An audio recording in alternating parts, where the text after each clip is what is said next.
Prime Minister Narendra Modi addressed the United Nations General Assembly. That was his fourth address from that green podium, talking about several issues. With me is Ambassador Tirumurti to talk about the speech made by the Prime Minister. So what was the big message by the Prime Minister from the General Assembly, his address talking about several things? Siddhant, it's good to have you in New York, and I'm very happy to see you. The big message was the presence of the Prime Minister in the UNGA in New York. At a time when they are adopting a hybrid format and more than 70 world leaders are coming through the video, to have the Prime Minister of India present in person, representing the largest democracy, in my opinion, that is the big message. And this is a very clear message of India's support to the United Nations and to multilateralism. Apart from this, of course, he has said several important messages, big messages in his own speech. And you have heard his speech, and I'm not going to summarize the speech for you. But I would just like to mention a few highlights. For one thing, that he was talking about, representing the mother of democracy. And also from his own personal experience, he has talked about how democracy can deliver, and it has delivered. I think that's an important message to convey. And he has talked about his vision for governance, which is to leave no one behind. And he has also been emphasizing that India, which represents 1/6 of humanity, and India's developmental journey in many ways will be the developmental journey for the rest of the world. And I think that's an important message he conveyed, that if India grows, then the world grows. And when India reforms, the world transforms. I think that is a very powerful message he sent.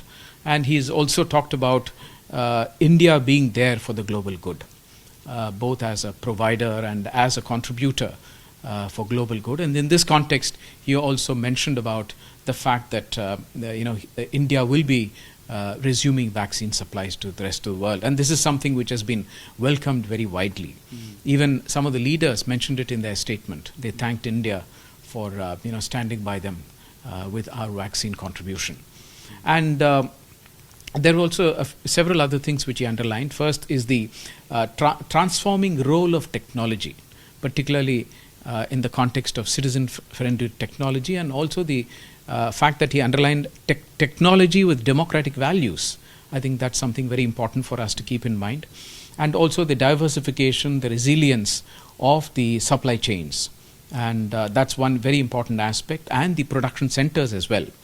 And when it comes to climate action, of course, he underlined the ambitious action which we are undertaking. And of course, you know very well that India is probably the only country in the G20 which is on course to reach the Paris targets. And in this context, he particularly mentioned about the renewable energy contribution and also green hydrogen, which he has just launched. So I think that was one more aspect where he underlined our continuing commitment to combat climate change. And on the question of maritime security, he talked about oceans and the need to protect the resources of the ocean.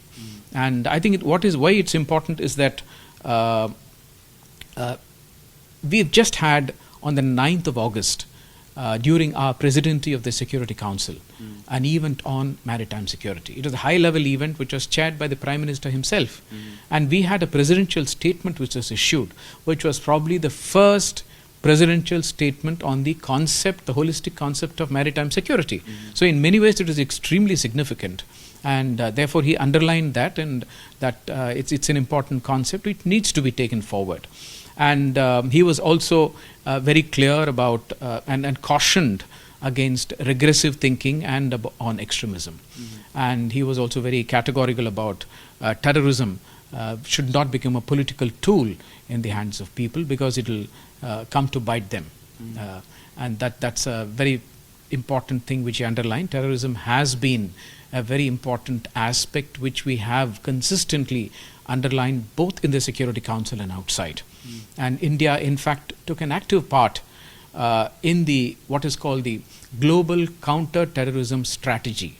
And we adopted it 2 months ago. We played a very active part, and we made sure that many of the concerns we have and many of the vision which we have on combating terrorism was reflected in the document. And this is the other thing. On Afghanistan, of course, he has mentioned very categorically his views in the SCO. And here, once again, he underlined the fact that the soil of Afghanistan should not be used by terrorists. And he called for a protection and the protection of the rights of women, children, and minorities. And he also talks about enhancing the effectiveness and the reliability of the United Nations itself. And in this context, he called for reforms. Of course, the UN Security Council reforms is something which is not going anywhere in the last 15 years. And last year as well, the Prime Minister mentioned about this, and this year he underlined it again, that we are committed to it, and it is necessary to get the will to make sure that it happens. So I think these are some of the important ideas. These find very, very ready resonance in the UN context, and particularly in the context of COVID, and the context of so many other things happening on climate change, etc. So this is the big message. The big message. Something that was the focus and has been the focus is the United Nations Security Council reforms. What is the way forward when it comes to reforms? India is keen to be on the high table. There are obstacles, there are challenges. How do you see the future ahead? Siddhant, the Security Council is an extremely important organ of the United Nations, but unfortunately it is frozen in time.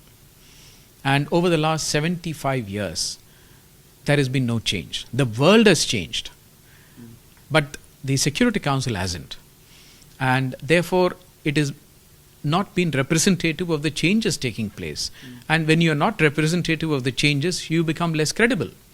So that is the real problem of the Security Council. It is becoming less and less credible to address world problems. And therefore, countries like India and many others have been calling for a reform of the Security Council for the last 15 years. Now we have a process called the Intergovernmental Negotiating Process, IGN. And in the IGN, we have been discussing this, but it has gone nowhere. And obviously the naysayers have had their say in this. And we are very determined.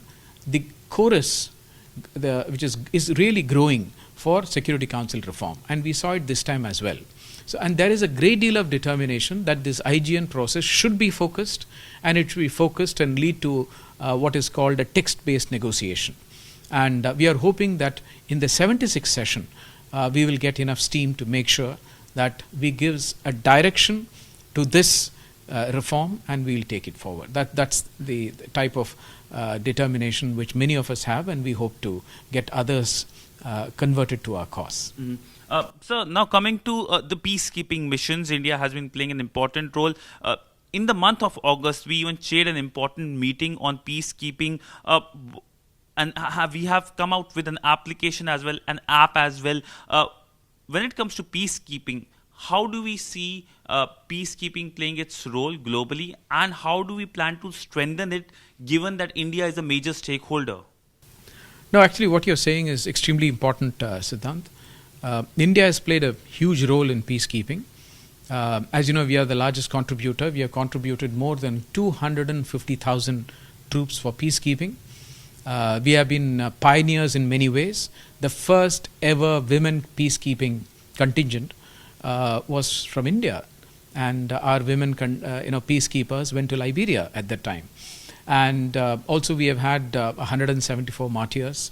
And so we have played a huge role. We have given our blood for peacekeeping. And that's why we felt that during our presidency, we should have a high-level event. And this was chaired by the External Affairs Minister himself in person. And it was an extremely important event. After more than 40 years, for the first time, India tabled a resolution in the Security Council. And this was on fighting impunity against peacekeepers. This is extremely important because the crime and also the killings of peacekeepers are only increasing. That was passed unanimously in the Security Council. And as you correctly said, we also have put in money into what is called a Unite Aware technology platform. And this is our way of telling the people that the member states that India will walk the talk on peacekeeping. At the same time, we have also responded readily to the Secretary General's call. For example, we have donated 200,000 vaccines for all peacekeepers around the world. And that was very widely welcomed. We have also immediately, last year, as soon as the COVID came, and in response to Secretary General's request, we immediately upgraded 2 hospitals, one in Juba in South Sudan, the other one in Goma in the Democratic Republic of Congo. So in many ways we have responded to his request, and we have also felt that we ourselves should be doing more in the context of peacekeeping. The high-level event which happened under the presidency of India was on technology and peacekeeping.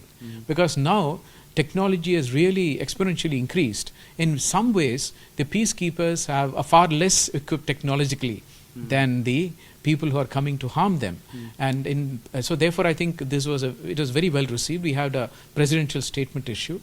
So I think we will continue, not just during our tenure in the Security Council, but even outside, make sure that peacekeepers, we in fact call the resolution protecting the protectors. We want to make sure that those who protect civilians, which are the peacekeepers, we give them enough to protect themselves. So my final question to you is, this is something that is not only the top trending story, but a very inspirational story. An Indian diplomat, a young Indian diplomat, Sneha Dubey, in her right of reply addressing at the General Assembly. This is in continuation of India doing so in the past as well, Enam, Vidisha.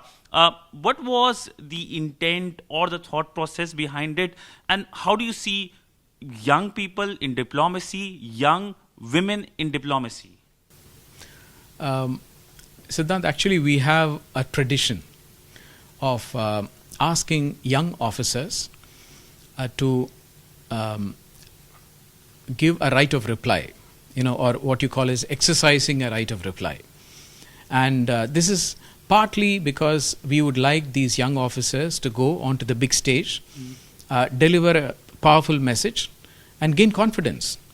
And this is our way of telling them, you go ahead and perform and you should be noticed, and it's important that they gain confidence from this as young diplomats. That's really why we encourage them to do that.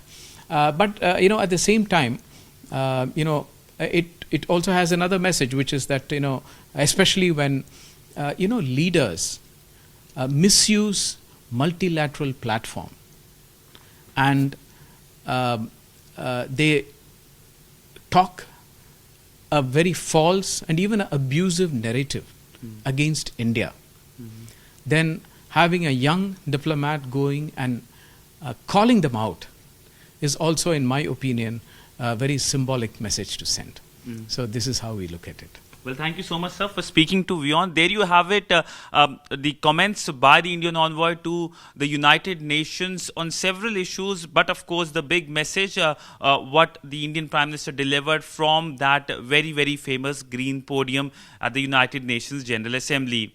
With video journalist Neeraj Patel, Siddhant, Sibbal for WION in New York, USA.